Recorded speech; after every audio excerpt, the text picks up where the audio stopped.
Hablaremos de los 5 montes encantados de los mitos chinos. Yo siempre había creído que eran 3 los montes encantados. Bueno, quedaron 3, pero eran 5 y vamos a ver en qué consiste. Acá hay mucho daoísmo, mucha vecindad con la búsqueda de la inmortalidad, que es, desde luego, el asunto central del Dao. Los daoístas han buscado la inmortalidad de distintos modos. La han buscado dentro, la han buscado fuera, la han buscado en el sexo, en el vínculo, sí.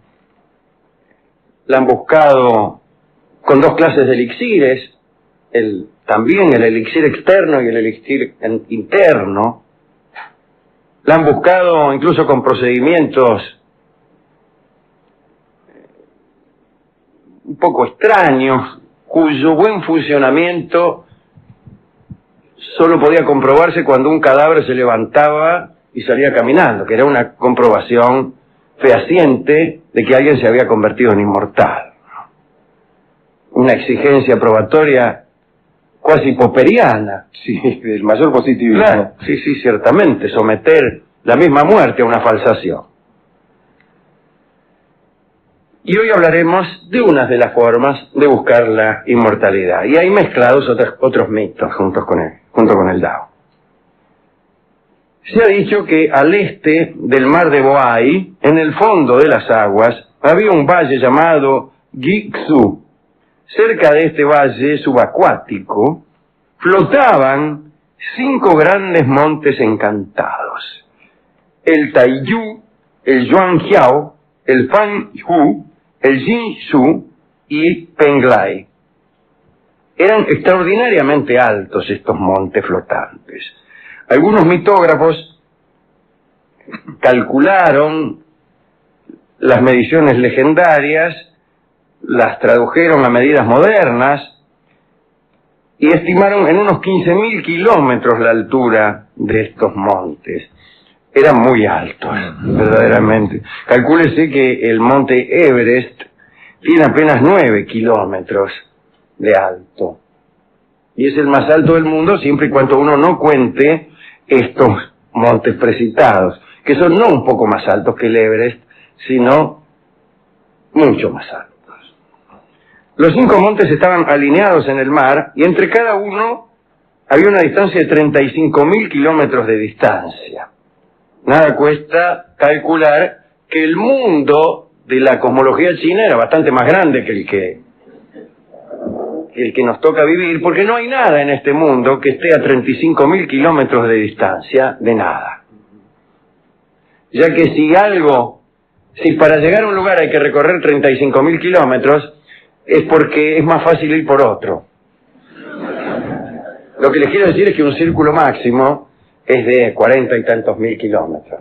Así que no hay manera de que un sitio nos demande una jornada de 35.000 kilómetros. Quiere decir que el mundo, en principio, es más grande de lo que todos sospechamos. Aprovechamos para decirlo en este programa, y lo decimos incluso antes de que se clausuren las transmisiones del interior del país, para que allí también tomen debida nota de este dato, que desde luego los chinos sabían mucho antes que nadie. Bueno, pero volvamos a los montes flotantes. Estos montes aparecían y desaparecían, lo cual es mucho más meritorio habida cuenta de su enorme tamaño. Cuando hacía buen tiempo, uno podía ver en aquellos montes palacios y pabellones majestuosos, que eran justamente la morada de los genios y de los inmortales. Los genios montaban las nubes, como Ixión, y podían viajar varias veces al día de un monte a otro. Todos los animales y las aves eran de color blanco, no sé con qué ventaja. Crecían numerosas flores y árboles frutales muy raros. Por ejemplo, uno de esos árboles daba perlas, así que no sería un árbol frutal, salvo que uno considere que la perla es una fruta. Algunos otros árboles daban los famosos frutos de la inmortalidad. Hemos hablado aquí, yo he escrito algo muy poco acerca de los duraznos de la inmortalidad, que crecían los chinos, crecían en las islas de los inmortales. los durazneros, aquellos durazneros eran un poco mezquinos, eso sí. Un durano cada 6.000 años, más o menos. Así que no eran árboles muy fructíferos, y por eso es que no hay tantos inmortales, ¿verdad? Casi ninguno. Hay que decir que los habitantes de estos montes flotantes estaban un poco mortificados por el siguiente motivo. A pesar de ser tan altos, los montes no estaban bien cimentados y flotaban como barcos a la deriva, como se ha dicho. Entonces las corrientes del mar los arrastraban a veces hacia el oeste. Eso es lo que más les preocupaba, porque era un lugar que se mantenía sumergido en las tinieblas, hacía allí mucho frío y no se veían el sol ni la luna. El único habitante de este mundo del oeste y de tinieblas era un dragón conocido como el dragón del cirio, porque siempre llevaba en la boca un cirio, una vela, que desprendía una luz bastante pobre.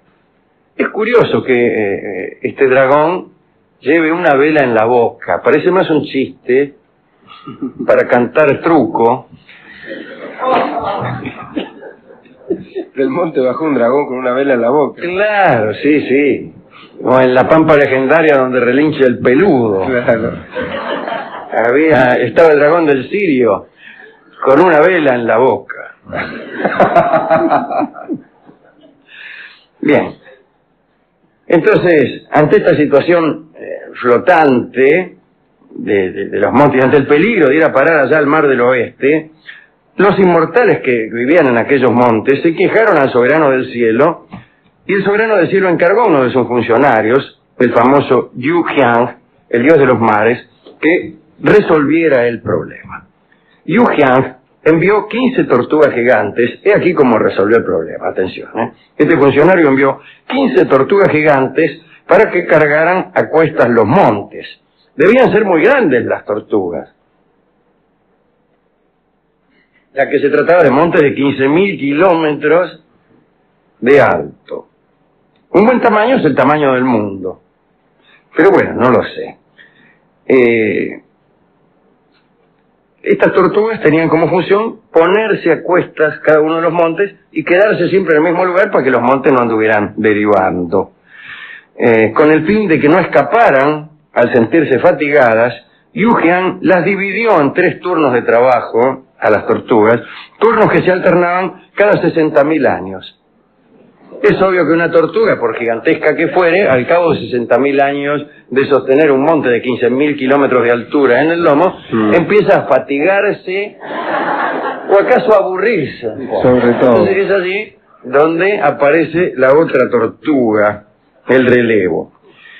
Las tortugas acataron las órdenes, soportaron los montes, manteniendo la cabeza erguida fuera de las aguas para no ahogarse.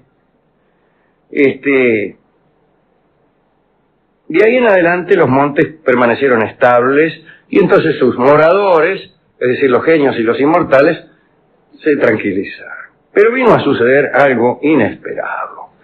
Cerca de donde se establecieron los montes había una colina llamada Bogushan, en cuyas inmediaciones había un país de titanes llamado Lungbo. Vivían de la pesca y con frecuencia se hacían a la mar, naturalmente, donde iban a pescar. Qué curioso que los titanes vivieran de la pesca. Cierto día algunos titanes descubrieron a las tortugas que se encontraban ahí sosteniendo los montes y las cazaron con un cebo. Tal vez por no haber comido nada durante varias decenas de miles de años, las tortugas tragaron de un bocado el cebo. 6 de ellas fueron atrapadas y se convirtieron en manjares para los titanes. Bien, desde luego regresaron contentos al Lungbo con sus tortugas. Poco después, 2 de los 5 montes, el Taiyu y el Yuanjiao, perdieron su soporte y empezaron nuevamente a flotar a la deriva. Los inmortales que habitaban en ellos se trasladaron apresuradamente a los otros, a los 3 que quedaban. Poco después, el Taiyu y el Yuanjiao fueron arrastrados por la corriente y desaparecieron hundiéndose en el fondo del mar, lo cual debe hacernos meditar acerca de la profundidad media de los océanos, que creo que es de 4.5 kilómetros. No, es de por lo menos 15.000, ya que estos montes quedaron sumergidos.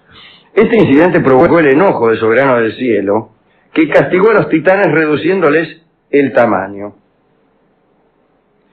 Y en el mar quedaron solamente 3 montes con las tortugas sobrevivientes. Ya en la historia china, en el periodo que se llama de los reinos combatientes, los reyes de Qi y de Yang, que eran 2 de los reinos, quisieron llegar hasta esos montes cuando se enteraron de que en ellos existía el elixir de la inmortalidad. Ordenaron que se fabricaran cientos de barcos para la expedición, pero una tempestad embistió a los barcos y los que lograron quedar a flote apenas se pudieron ver desde lejos los montes y no pudieron tener más que una visión, breve vislumbre de aquellas moles. También se cuenta que Xi Guangti, ¿se acuerdan de la muralla y los libros? El que soñaba con ser inmortal, planeó una expedición, hizo construir 1000 barcos, ninguno de ellos pudo llegar a los montes, y no solo eso, ninguno de ellos pudo regresar. Posteriormente, en tiempos de la dinastía Han, vivió un mago llamado Li Xiaohun, que informó al emperador Wu Ti, dice acá, ustedes saben, hay 2 grafías con los chinos, la que yo conozco es otra. Este Wu Ti es uno de los emperadores más famosos de la historia china y algún día vamos a hablar de él. Yo lo cité en Rosario. A Wu Ti le habían regalado la niebla de la inmortalidad. Y él no le dio bolilla, no creyó y no lo usó. Por eso se habrá muerto. Bueno, Li Xiaohun, el mago, le informó al emperador Wu Ti que cierta vez cuando viajaba por el mar había visto un genio llamado An Qishen, el cual comía una especie de zapallito, que según aseguró era uno de los frutos de los montes encantados. Expedición a buscar el zapallito. Grande, ríase de la armada invencible, ríase de los galeones hundidos frente a Santo Domingo. Ahí fueron todos a buscar el zapallito. No vuelvan, dijo el emperador, sin traerme el zapallito que ahuyenta la muerte. Otro fracaso. Uno de los capitanes regresó, temeroso de mostrar su derrota, le dio al emperador un durazno, que dijo que se lo había arrancado en Penglai. El emperador Wu Ti lo comió desaforado y murió tranquilo 6 años más tarde. Curioso destino de Wu Ti, que hace un mes y algo, en este mismo programa, desdeñó la niebla que hubiera podido mantenerlo inmortal y se comió un durazno absolutamente impropio para esos menesteres. Es decir, un durazno como cualquiera que comemos nosotros. Los duraznos que uno come, más que a la inmortalidad, propenden al apurón digestivo. Bien.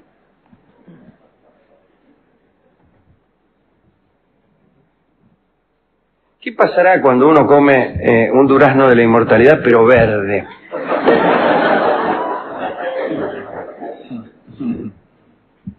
No hay que hacerle, el que sueña que se muere, bien. Estas son las noticias que tenía sobre estos nuevos montes. ¿Y a quién quiere dedicarla? A nuestros amigos los chinos, al emperador Wu Ti. Sí, como que no, ya que hablamos de tortugas que sostienen grandes cosas y que rozamos a los titanes también, podemos dedicarle a Atlas, que es una especie de conjunción entre ambos. Atlas, que era un titán, ¿cierto? Por eso era un titán y sostenía el mundo. Sostenía el mundo con un hombro, y un día pasó Hércules, ¿se acuerda? Sí, señor. Y a ver si se lo sostenía un rato, le preguntaba. Exactamente. A cambio de no sé qué comisión para ir a buscar las manzanas de las Hespérides, Atlas le dijo a Heracles, sosteneme un cachito de esto mientras yo voy y te traigo la manzana. Y cuando volvió se le pasó por la cabeza dejarlo ahí.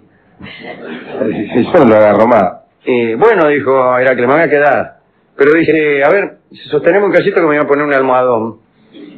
Y cuando a Atlas, que era un ingenuo ciertamente, se hizo cargo del mundo, Heracles salió rajando. Pues también a Atlas, si no fuera por Atlas, el mundo se derrumbaría. Yo creo en estas cosas. Claro, el mundo está sostenido por una tortuga sobre la cual hay un elefante. ¿Usted cree en eso? Sí, creo en eso. ¿Qué quiere que crea? en esas cosas del canal Infinito. científico. No, en Infinito. En el Infinito dicen lo que yo digo. Ah, está bien. Sí. ¿A usted es hincha de Infinito? No, del Discovery. En Discovery no, dicen que el mundo no se sostiene con nada. ¿Cómo no se va a sostener El eje con nada? terrestre es ¿Por qué no se imaginario. cae? ¿Por qué no se cae, señor? Por la atracción que ejercen los cuerpos entre sí. que nos Sí, mantienen- claro, la atracción que se... Dale de ahí. ¿Usted nunca sintió la atracción de un cuerpo? Sí, pero no de un cuerpo celeste. No de un cuerpo celeste. Bueno, y se lo dedicamos también a Celeste. A Celeste. Tendríamos que tener seguramente tenemos alguna amiga llamada Celeste. Ahí está Celeste. ¿Qué tal? Bueno, esto explica Newton.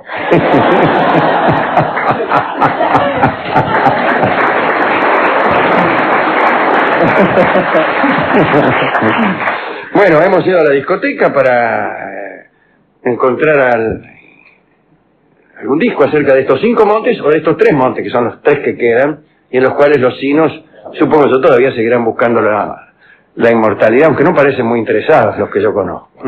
El de abajo de mi casa, Sí, no. nunca... No. Está más interesado en Está más venderle un cacho interesado por crudo. claro, en cuestiones más prosaicas, si usted quiere, ¿no? Pero bien, el discotecario me dijo que los 3 montes eran 3 esperanzas de inmortalidad. Hay 3 esperanzas, se llama el tango de Discépolo, que va a cantar ahora mismo Jorge Vidal. Adelante.